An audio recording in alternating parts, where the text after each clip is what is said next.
कल हम स्वर वर्ण के बारे में देखे थे। आज हम व्यंजन वर्ण के बारे में देखेंगे। देखो, व्यंजन वर्ण किसको कहा जाता है?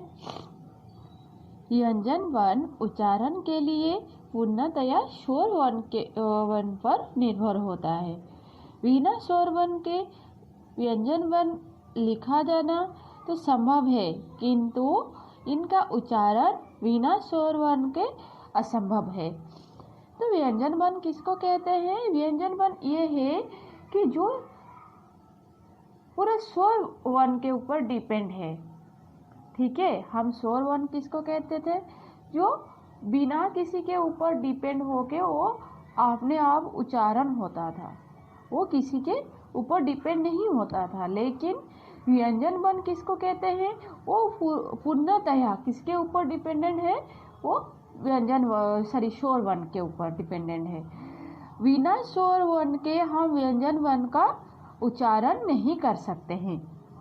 हम लिख सकते हैं, ठीक है, बिना स्वर वर्ण के व्यंजन वर्ण लिखे जाने तो संभव है, हम लिख सकते हैं, लेकिन नहीं बोल सकते हैं।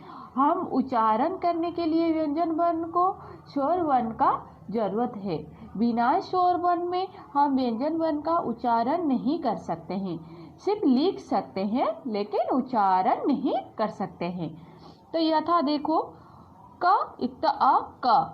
तो हम उच्चारण करेंगे का उच्चारण करेंगे। लास्ट में क्या उच्चारण हो रहा है? अ क इक्त अ क होगा। जैसे हम उच्चारण करेंगे ख, तो ख का कैसे उच्चारण होगा? ख इक्त अ, ख होगा। तो हम क्या करेंगे? हम कुछ लिख सकते हैं, बट जब हम उच्चारण करेंगे, उच्चारण में हमको स्वर वर्ण का लेना पड़ेगा। ये देखो, ये जो अ है, ये अ क्या है? स्वर वर्ण है।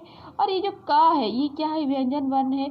लेकिन हम जब इसको उच्चारण कर रहे हैं क को, तो बिना स्वर वर्ण में हम उच्चारण नहीं कर सकते हैं, क्योंकि ये यहाँ अ क्या आ गया? स्वर वर्ण आ गया।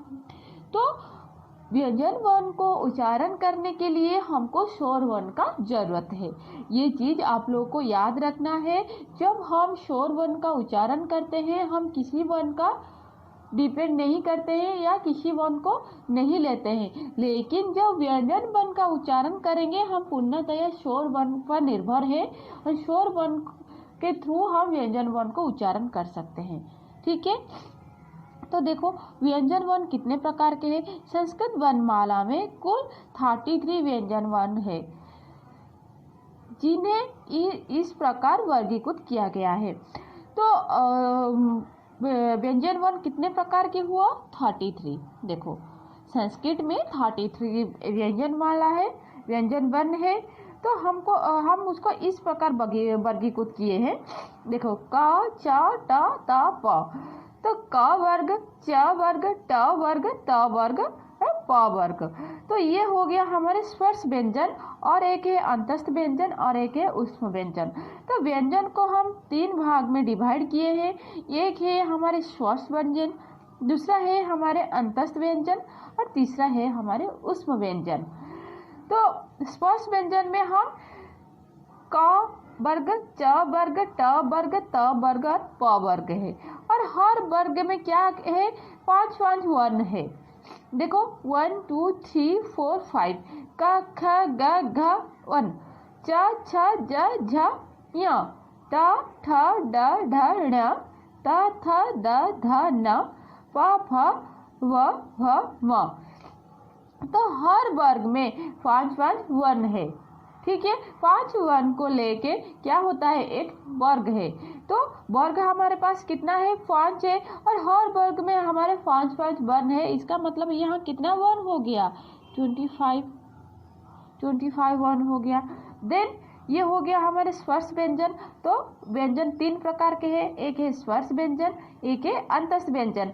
अंतस्थ व्यंजन में क्या क्या है? देखो, थ र ल व। तो ये हमारे कितना हो गया? 4। देन ऊष्म व्यंजन में क्या क्या है? श स श ह। तो ये कितना हो गया? 4।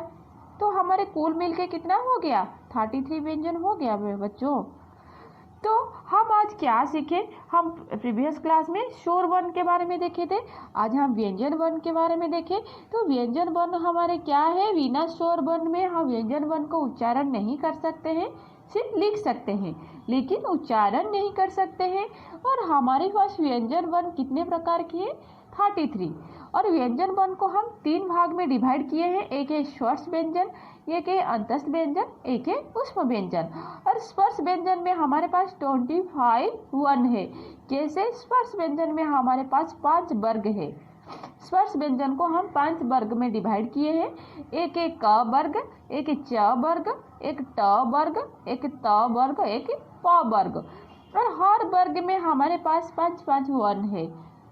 तो 5 × 5 25 वर्ण हो गया। देन हमारे आ गया हम अंतस्थ व्यंजन। अंतस्थ व्यंजन में हमारे पास 4 है, 4 अंतस्थ व्यंजन है, एक है थ, र, ल, व। देन ऊष्म व्यंजन, ऊष्म व्यंजन में हमारे पास 4 भी है, स, स, ह। तो कुल मिला के हमारे पास 33 व्यंजन हो गया। ठीक है, व्यंजन वर्ण क्या है क्लियर हो गया आप लोग को?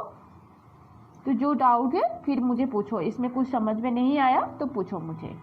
ठीक है बच्चों।